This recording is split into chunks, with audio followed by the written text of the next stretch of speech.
And we are live on Unicorn Dispatch Live with your host, Bryson Bort, founder and CEO of SCYTHE. And I'm joined by one of my former bosses, Tatyana Bolton. That's a one way to describe me. Somebody whose job required wrangling me. Is that better? That's correct. That is correct. Well, and I think all of us who have been in that unenviable position remember it fondly and, with great memories. Well, why don't we, as a part of the introduction, cover some of that, Tatyana? What mistakes in life led you to this moment here, including the couple of years that you had to put up with me directly? And what years they were. So I've done a lot of federal government. I was Department of Defense when it was called Department of Defense. Not so long ago, I guess. I was at CISA. I was at the Cyberspace Solarium Commission. And then after the Cyberspace Solarium Commission, somebody said, "Oh, you should go run the R Street Cyber program." And I said, "Ooh, that sounds fun." And so I took that role. And in that role, Bryson was there. He was there. We were working ICS Village, Hack the Capitol together, which was super fun. I think it's a great event. You renamed it. You had, for the record, when we did it together, when R Street was kind of like the managing or whatever, I don't even know what you really called it. But the organization that helped you implement this event, you had the best logo ever. Best logo. I mean, if I'm looking across all your logos, that one is still the best. Now it's Critical Effect. Yes, now you've changed it and I have to remember a new name, which is fair. I think that's a good name. I think it's a good name. I just, change is hard. But do you have the logo of that year's? I have it in the other room. I don't have it accessible right here, right now. So but I think you're talking about 4, where we went with a kind of hippie sort of influence, a 60s, 70s hippie influence for the logo. This was maybe that one's your favorite. My favorite was the one that was the Capitol Dome as a cake with Darth Vader on top instead of the Statue of Freedom. Yes, that one. You had to take off because you did not have rights. Yeah, so the Capitol building itself was a piece of cake being eaten, and we went with the Star Wars theme. And so we had a little Darth Vader there on the top of the Capitol, but the Vader is actually what tripped the copyright for getting it published. So we had some issues with getting the swag that year published. Yes, that was good. That was good design. That was good fun. My husband, for the record, is a huge Star Wars fan. And so he absolutely loved that t-shirt and he still wears it to this day. I'm pretty sure I wore mine like a week ago. So there you go. What are you doing now? Yeah. Besides eating cake. Besides eating cake and wearing Hack the Capitol t-shirts. So after R Street, I did a stint at Google, and after Google, I in this spring moved over to Monument Advocacy, and here we have a number of different clients, but I run the Operational Technology Cybersecurity Coalition, which I feel like is going to be the main discussion point of this conversation because obviously you do OT. But also, we also run the Strategic Cybersecurity Coalition, which is around FMS and FMF for cyber and getting that done, which is a really fascinating set of policies and discussions that we've been having with the government. So it's been fun coming on board to Monument. Really enjoying all of the work. OTCC has been doing great. We recently released a sector risk management maturity model concept, which I think is very interesting. Has started some conversations around, how the SRMAs, SCCs, and ISACs talk to each other, and then also about how do you actually incentivize people to promote to do better security, which I know you talk about all the time. Thank you. Yes. Look how cool it is now. I don't think I've ever been on this fancy schmancy program, whatever this is, StreamYard. It's cool. I'm glad that you like our production. Look how we grew. You grew. I mean, you are always doing cool stuff. You're Still always do. doing. So what does the SRMA maturity model teach us? So this is a concept that we've been working on starting probably a year ago. So before my time even. It's basically looking around the sectors. You can tell that they are not, and I think people talk about this all the time, they're not the same. They're not the same level of maturity. And we believe strongly that every sector should go at least improve their level of maturity, increase their cybersecurity baselines. And in order to do that, one of the ways that we think that we can incentivize them is by creating a ranking scale.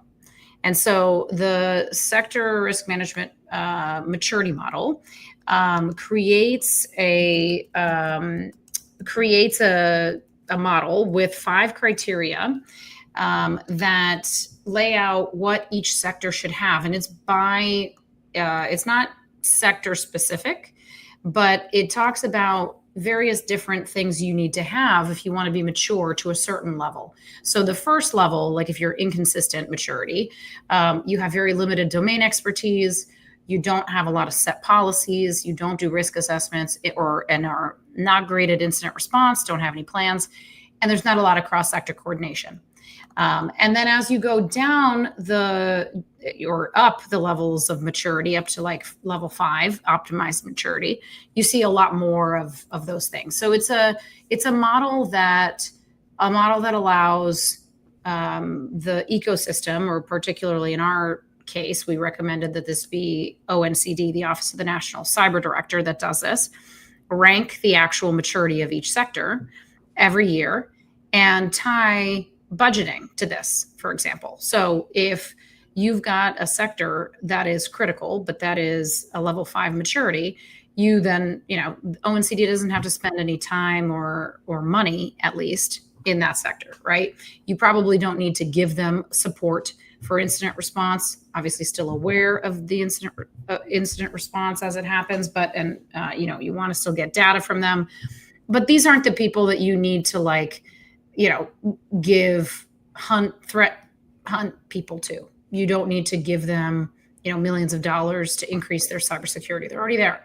But if you find that there are a number of sectors, and I think we all know that like water, healthcare, are lower on the list of maturity, then maybe that gives you a list of sectors that can be improved. And I think generally there's not a lot of there hasn't been systematic metrics against cyber. There haven't been structures that encourage the adoption of better practices.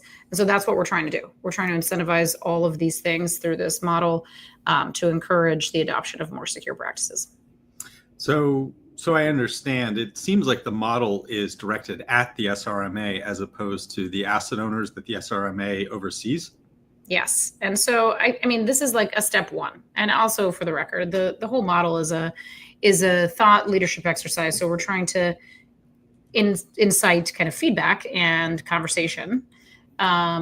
So we want to start at the SRMA, we think, or at least that's one part of the puzzle.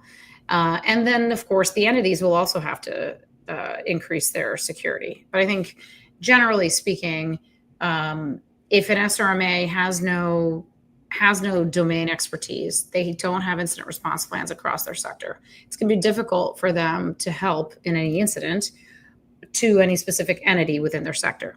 And so that's kind of the pressure, the pressure that we're putting on this in this particular model. Not to say that there isn't a lot to be done on the entity with the entities themselves. I think there's actually a very interesting conversation happening right now about, which sectors really are critical, which parts of the national critical functions list are really critical, and what can we do for them over the next year or so as we start to get ready for 2027, which finally, I think we're seeing a lot of urgency around that. So why don't we back up and explain to folks what an SRMA is, where that authority derives, and the significance of it. Why are we talking about this? Yeah, so SRMA, the Sector Risk Management Agencies, only recently in the NDAA, I believe 2023 NDAA, got renamed the Sector Risk Management Agencies. Before that, they were the sector. What was the official term? Was it SSAs? Security. Yeah, I think they were SSAs before. SSAs, so sector security agencies or something like that. Basically, it's like the Department of Treasury for finance, Department of Energy for energy, Health and Human Services for the healthcare sector, and CISA for like 8 of them, including like, chemicals, manufacturing, IT. And, the whole concept is that each sector has unique and very specific, issues. And each sector needs to coordinate amongst themselves in order to then be able to coordinate with other sectors, right? Because an entity within the chemical sector might very well be talking to an entity or related to an entity in the financial sector, their bank. They're of course connected to the energy sector, right? They're on the grid. And they use water, so they're connected to the water sector. All of this is important because they all kind of work together.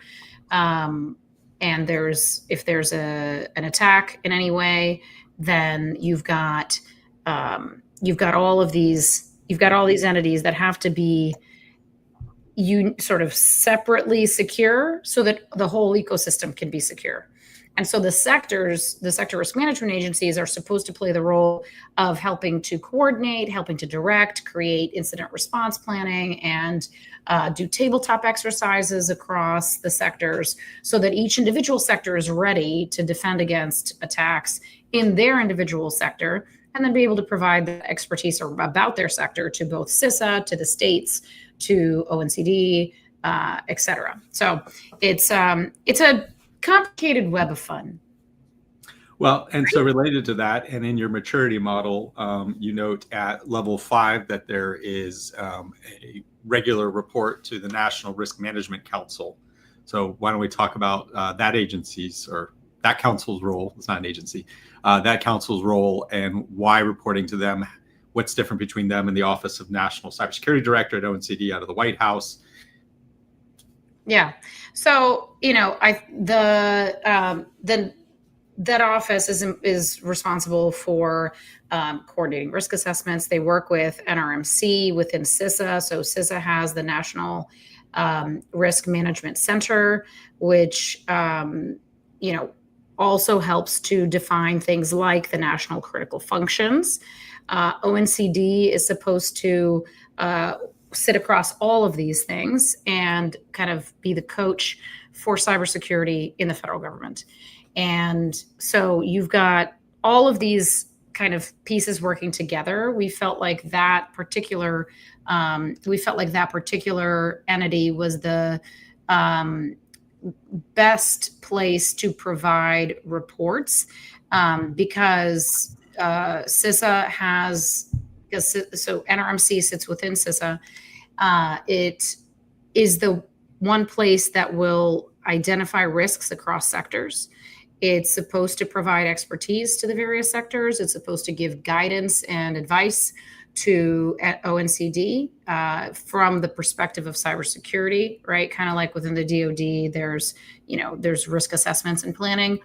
NRMC is the National Risk Assessment and Planning Center for cyber within the federal government. And if you are looking across risks and across sectors, those are the people that need to know where each sector stands and where the SRMAs stand in terms of their maturity. Okay. So you've now established a thought piece to talk about establishing maturity levels, going to that. What's next? Where do you want to go and what do you want to influence? Well, so I think we're actually working on a number of different things. So this is one of the pieces of pieces of work that we're writing and thinking about right now. Another one is the Zero Trust for OT model, or the Zero Trust for OT paper. It may end up being just a one-pager, who knows? People don't like to read long things anymore. So we're thinking about how to make it useful. I think what we have seen is that DoD is working a lot on Zero Trust right now. DoD has been thinking about how to do Zero Trust in IT for several years, right? They've been implementing that into various guidance and contracts now, et cetera. But when you are thinking about OT, it's different. Zero Trust was a concept born of IT, and it's not the same thing, right? So a lot of the OT entities believe that it's not a one-to-one. That we need to make sure that when we're talking Zero Trust, we're talking clearly for the specific needs of of OT.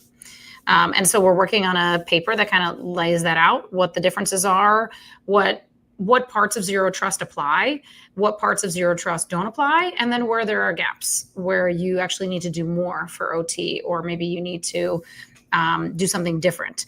DoD is coming out with an OT fan chart soon, which will be fun. It has a great name, but it also has like 130 criteria for judging the adoption or for adopting Zero Trust into an environment.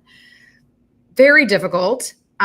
We've talked to them about, our perspective. So through OTCC, we have shared feedback with them. We'll see what happens. I think they've gotten a lot of feedback about the complexity. The same with CMMC. Same what you're seeing at CMMC. But it is that is an interesting topic. Another one that right now has really caught my attention is after a conversation that I had with CISA recently. They asked the question, and I think I brought this up a little earlier, but they asked the question of what can we do in FY26 if we are planning for 2027 and we need to protect our critical infrastructure? And I think that is the right question to ask, because if we believe an incident is coming, or incidents, or a contingency, we need to prepare and work off of a timeline.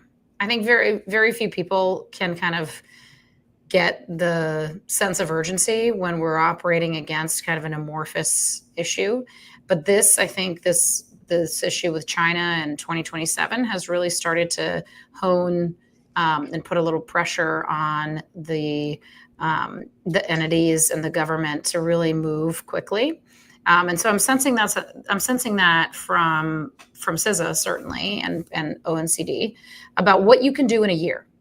And so it really begs the question, and I'm curious what your thoughts are on this. If you have a year to protect all your critical infrastructure, one, what do you target? What do you focus on? What's that list? And how do you do it, right? There's so many things that are out there. And I think one of the things we were talking about as OTCC is doing asset inventory for OT, which is really important. But the problem is if you have a year, you can't spend half of it doing an inventory. And, so we're thinking, can we focus on three things? And I think what we've come up with is visibility and identity, segmentation, and redundancy as our top three. But again, those are all, I'm just kind of sharing with you our thoughts right now. This isn't written down in stone. And so I'm curious your thoughts that, in a year, if we have a year, what can we do? Sure. So first, shout out to the Institute for Security and Technology. We have a project funded by Craig Newmark, led by Josh Corman. So this is the organization where I'm a senior policy advisor and is a partner for my nonprofit, the ICS Village. So there's a link to Undisruptible 27. And as Tatyana noted, with 27 being a target, that is also the year that we picked as a target for we need to have action by to make a difference. And this starts to get into, are we going to have a cyber 911, a cyber digital Pearl Harbor? I don't think those things are going to happen. I think we are going to have isolated incidents. I think we've already seen the effects of ransomware on citizen life. We've seen that in what happens in our local communities. We've seen that indirectly in rise of comorbidity in hospital patients. Turns out you don't have to have a hospital directly impacted by ransomware. A hospital impacted by ransomware affects all hospitals in the region. So a degraded service causes a delay in patient care, which in certain circumstances has led to complications and death. And we're okay with that, apparently. I don't know if it's because it's not in our face enough, if it's not a direct, this attack led to this death.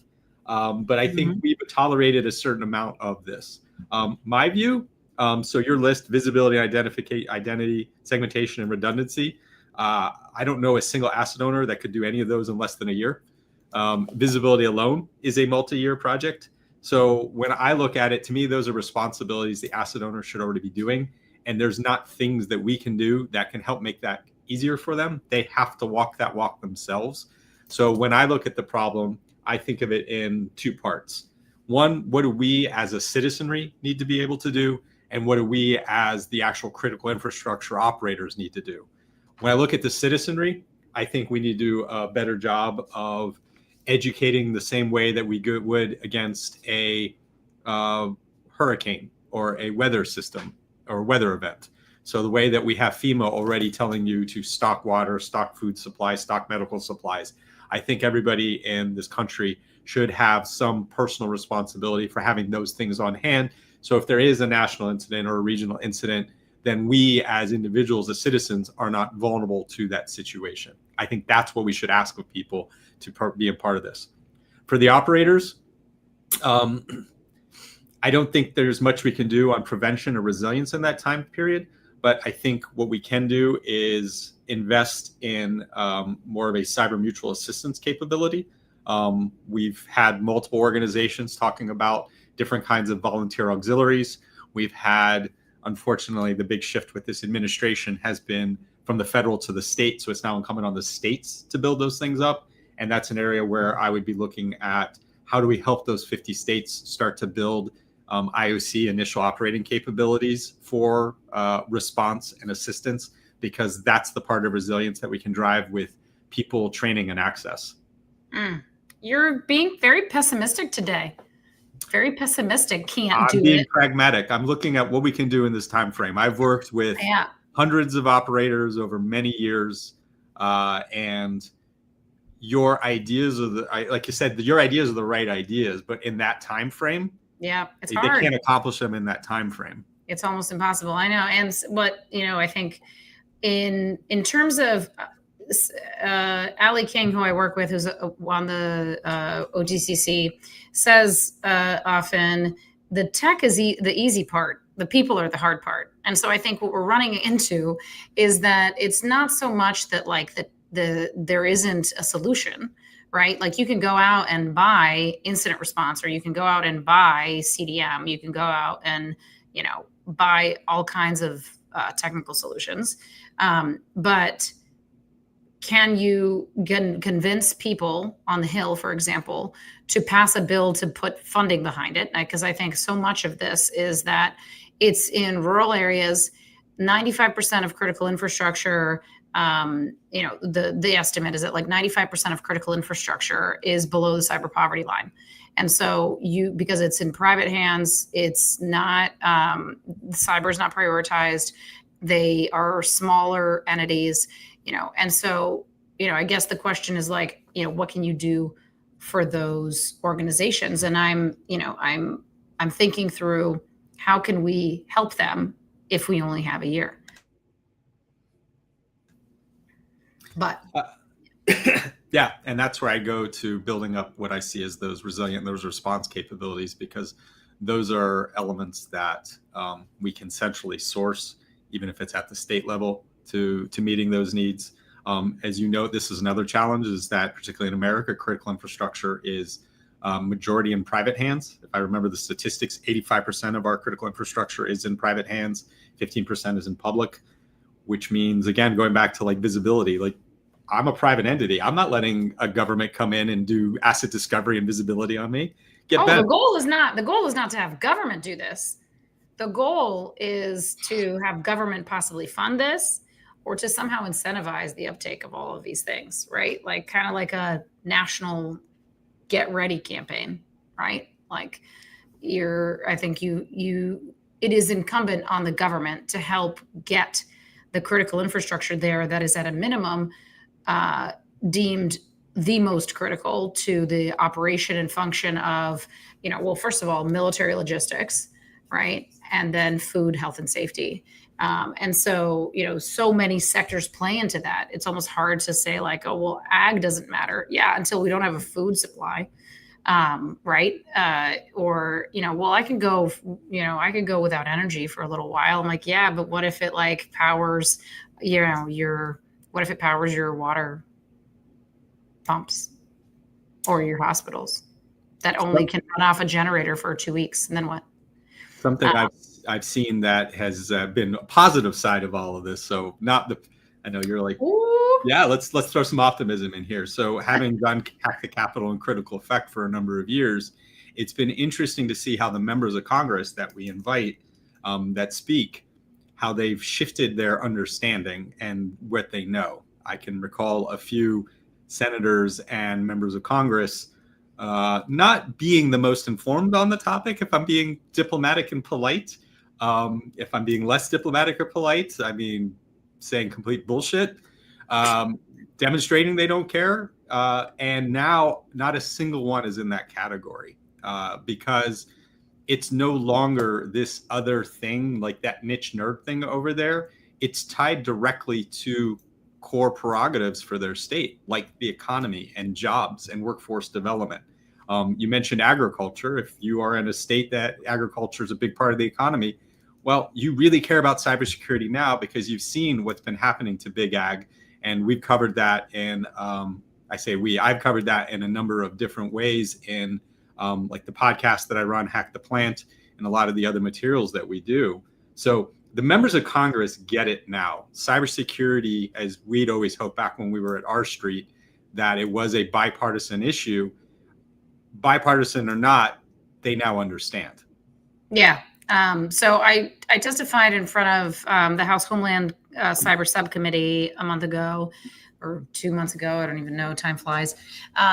And we had, probably 7-8 members there that were asking questions that were very much relevant and asking questions that showed that they understood the issue, and not just the issue, but the issue as it related to their state and their district, which, if all politics is local, then that matters a lot. Because if they can explain it to their constituents and tell people why this matters, then they, I think, are much more likely to vote for something that supports, the extension, for example, of the state and local cyber grant program, right? Which, what was it, 4 years ago, gave $2 billion to the states and localities to support their cybersecurity, the improvement of cybersecurity.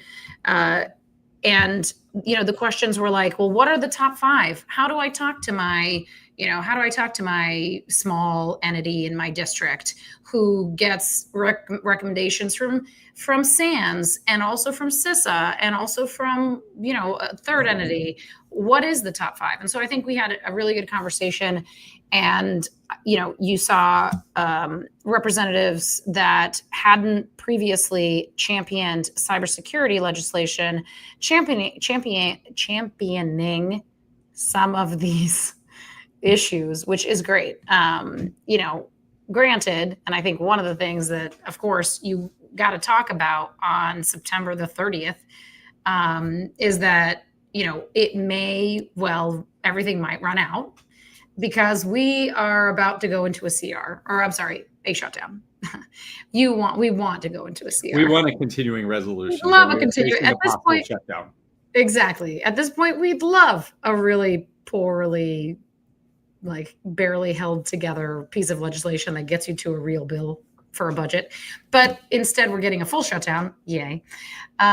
So, obviously, I think that puts in jeopardy a number of cyber provisions. CISA 2015, the Information Sharing Act, was in the continuing resolution as a clean extension, meaning that they just appended the same legislation as before onto this legislation for the length of the CR. And then also the state and local cyber grant program funding. Alas, if there's a CR, that means both of those programs are shut down. And so, I think that's a whole nother can of worms that, I don't know if you want to get into. Let's go into it. Why not? Let's go nuts. Get in there. Everything's about to break. What do you got? It's going to be terrible. No, I don't know. So hold on. Let's back up on that. All right. Okay. All right. I'm going to assume most of the audience is actually serious practitioners and is somewhat knowledgeable, but there's always going to be those few who root against the government, right? Let's shut it down. Let's stop spending money. Screw them. Why is that a bad idea? So, it's not so much even about the money. For CISA 2015 or for cybersecurity, these are pieces of legislation, or this particular piece of legislation is about the ability for the government to get a full threat picture across sectors across the U.S. It's very difficult to take down a bad guy if the lights are off and you can't see. And I think that's kind of what we're about to do to the federal government. We're about to basically shut the lights down, and they won't be getting any of the information that they have been getting about cybersecurity incidents across entities.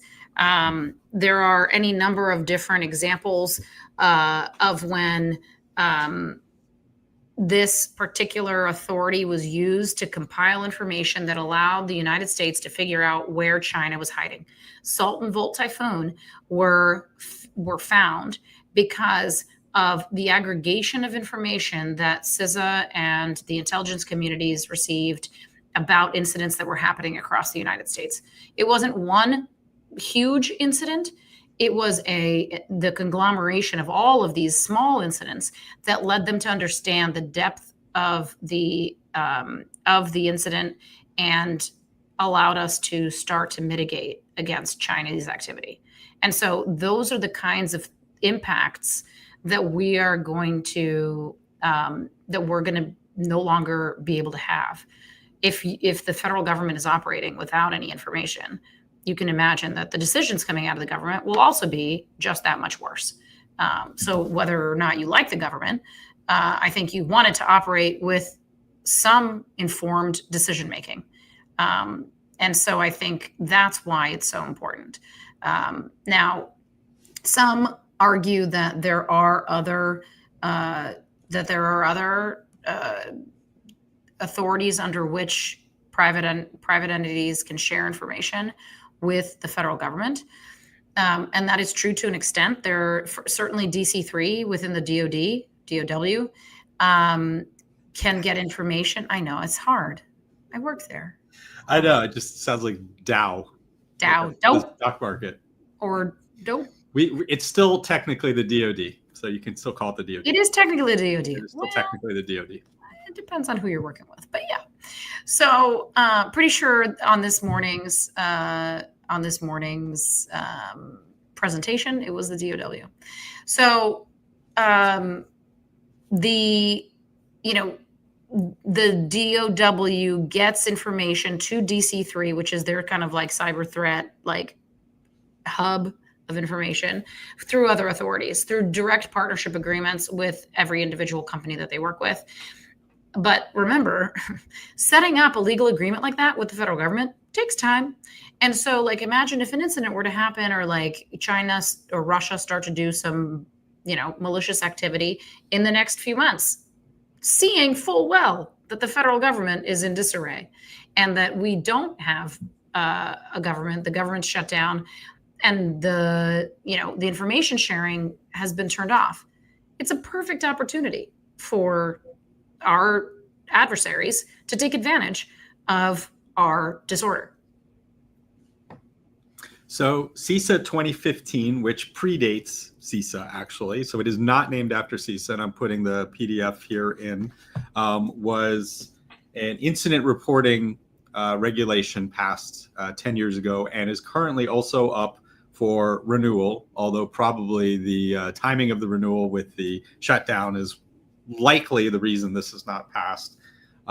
So why don't we talk about the significance of that and the future of that, because going back to the government understanding what's happening, that law was passed with the idea that government needed to know what was going on in these sectors to have the data to make decisions.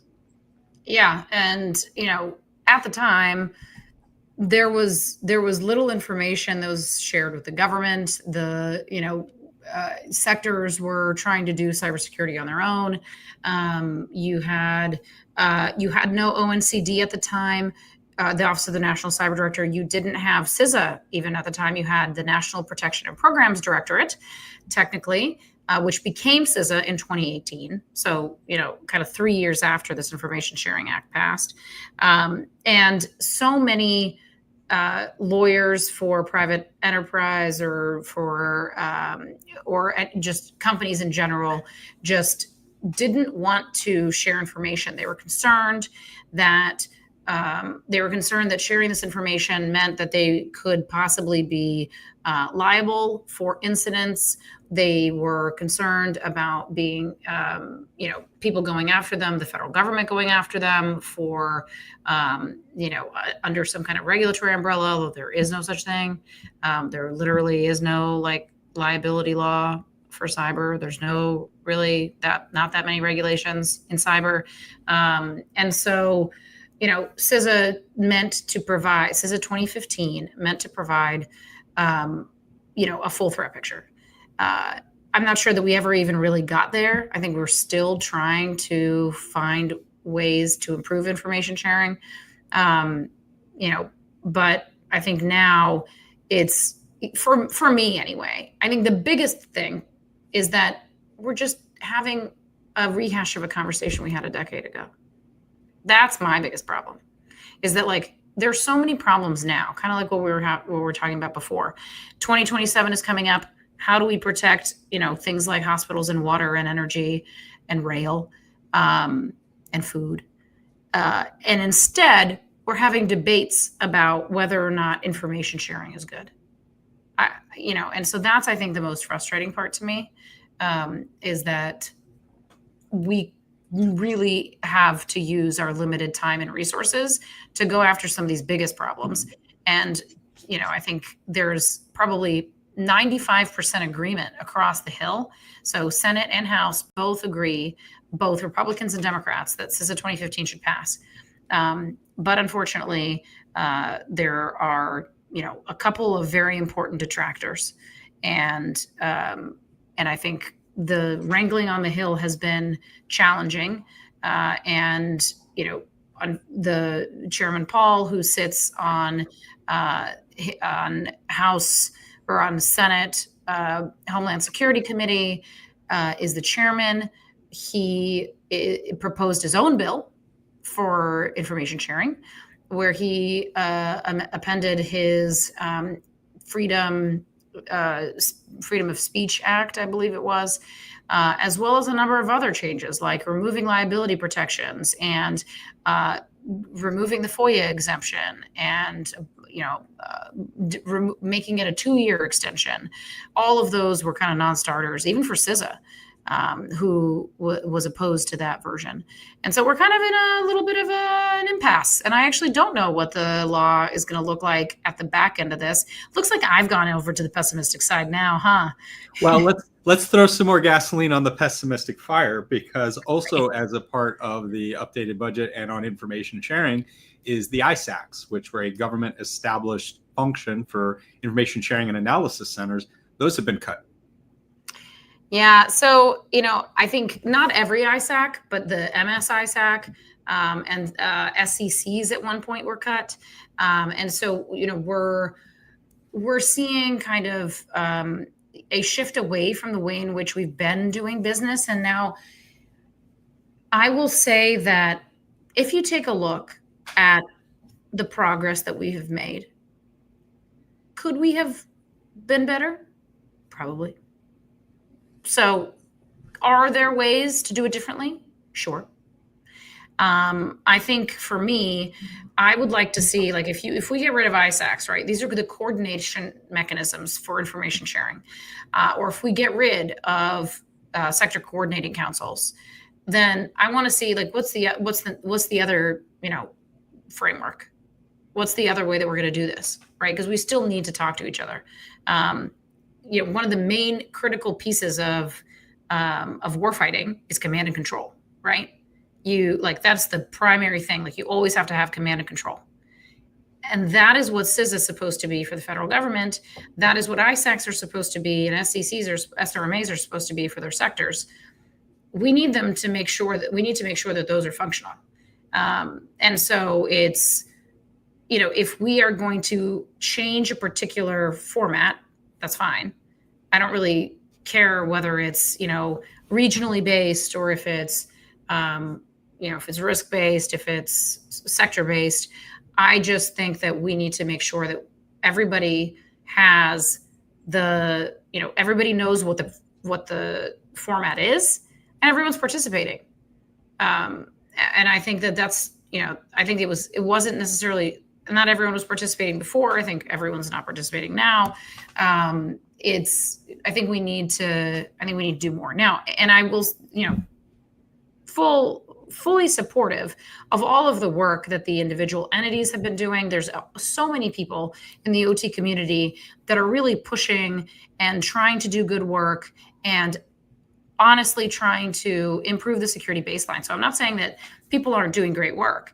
I think it's just that, if you look back, it's not like we've stopped incidents or even changed the trajectory or changed the, on the chart, right? Like, it's not like the numbers are going down, they're going up. And so whatever we're doing, we're either not doing it right, or I think we need to do more of it, right? Because it's the adversaries are increasing their pace, their sophistication, they're using AI. Oh, I said it. Look, I said it. Minute 42. That's probably too late. 42. How about that? That must have been for a reason. I don't know. No, it wasn't. Hitchhiker's Guide to the Galaxy. You got to throw it out every time 42 comes in. Oh, okay. Sorry. Haven't watched that. Maybe I should watch that. Read that. It's a book. Do I need to give you more hacker education? I think so. More nerd culture? I always welcome more education. Go watch Hitchhiker's Guide to the Galaxy. Okay. I will do that. But see, now I've lost my train of thought. What were we even talking about? Well, I can throw in a question here from the audience. All right. How would you suggest that we are in the public or even private utility sector to really push and explain this deep information to users across different levels of understanding and engagement? How can we push them to get involved and really see the big picture, more tabletop simulations? I would really like to not just push this within the workspace, but the community. Jeremiah's on top of it. A+. Yes. So, we absolutely need to do it at different levels.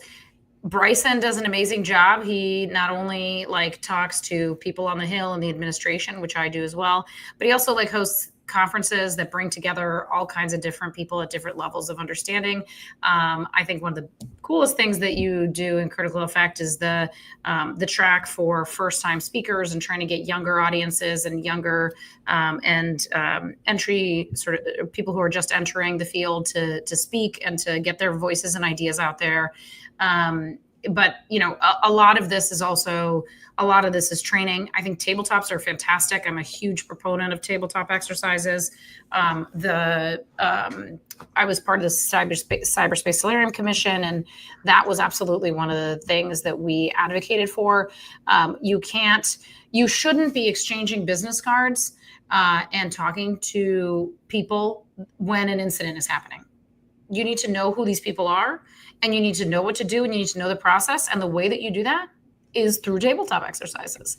But I think it's also true what Bryson said, that like you've got to talk to people where they are, and you have to educate a broader audience on just the criticality of the various critical infrastructure sectors, and put it in terms they understand. Craig Newmark is trying to do this with his Take 9 campaign through Cyber Civil Defense, trying to get everybody involved. So that's a campaign that encourages everybody to be cyber aware, and putting it in theoretically, like trying to put it into words and context that everybody understands. And I think that's really important, because I think so many people don't understand cyber. You don't even know how many like offices or conversations I've had where I go in and people are like, what? Oh yeah. Tell me, what is OT again? And so like, it's a struggle, but we're working on it. So I go to what I said earlier. This is a debate that we've had over the past few years. People don't care. I think even practitioners don't care. So I'll throw us under the bus on this. And this is one of the things I like to point out. In your personal life, where does cybersecurity actually fit in the pantheon of things you worry about? True. 30, 40, right? I mean, waking up on time, having coffee, having gas in your car, having a running car, not having your spouse mad at you. There are all of these things that are getting kids to school. Getting kids to school. Did I sign them up for that year medical appointment? I don't think so. All of those things are what consumes your attention before the risk of a cyber event in your personal life. And the gift, because any event, emergency, or disaster can also have an opportunity in it, is Colonial Pipeline. Colonial Pipeline turned ransomware and attacks on critical infrastructure, which had previously been an obtuse, archaic thing, because I was talking about it for years and nobody cared or understood what we were talking about. And it made it something that it now is framed in the consciousness. So I call it a kitchen word. Your grandmother knows what this stuff is now. Now, grandmom can't talk through detailed TTPs and technical components, but grandma knows what ransomware is, and grandma knows what happens when gas gets shut off at the gas station. And I use that metaphor because it's the same metaphor in our personal lives. And it's not like you suddenly transcend your personal life into your professional and become a different person. So the business executives and the leadership that we have to deal with in these different organizations are at grandma's level.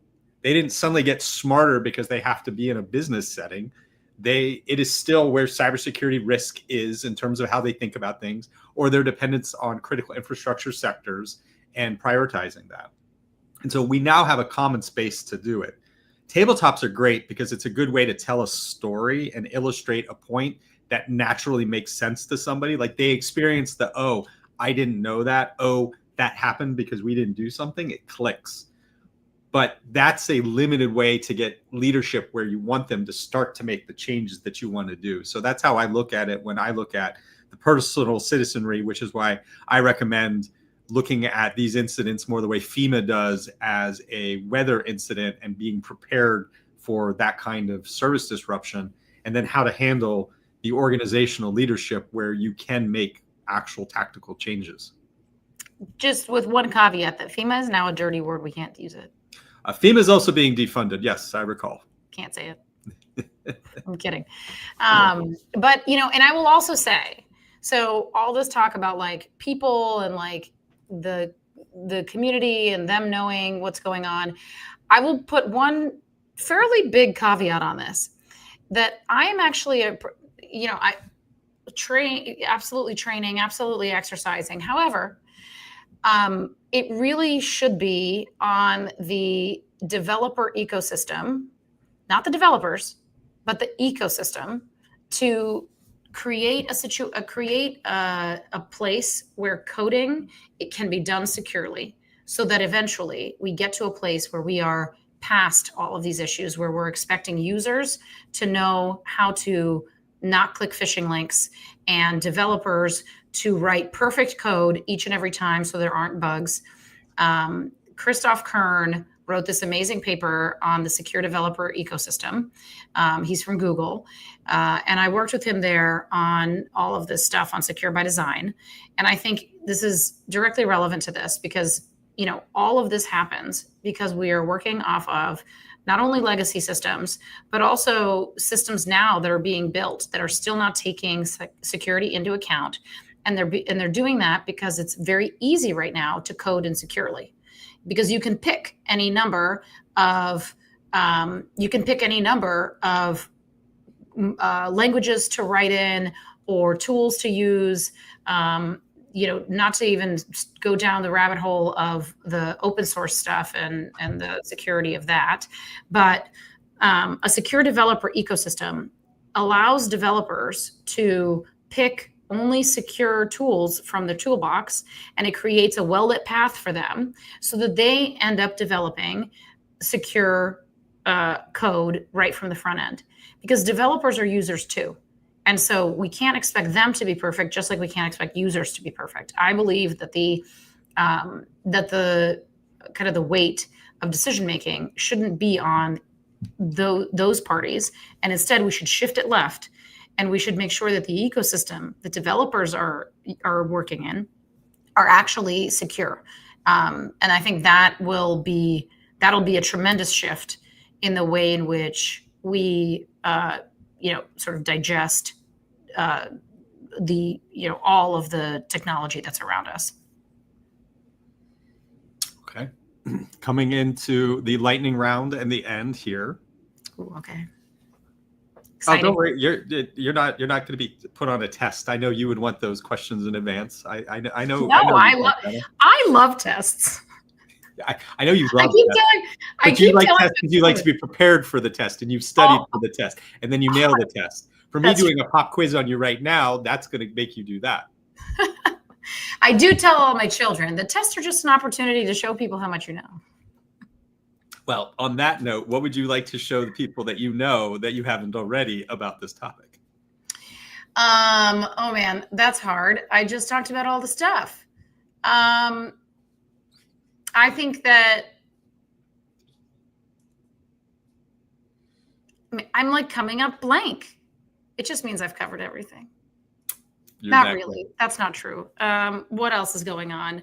I think one of the things we need to work on is identifying the tier 1 and tier 2 entities across OT and figuring out, what those critical infrastructures are. And I talked about this a little bit, but digging deeper into it, I think we need to make sure that we aren't creating new stuff.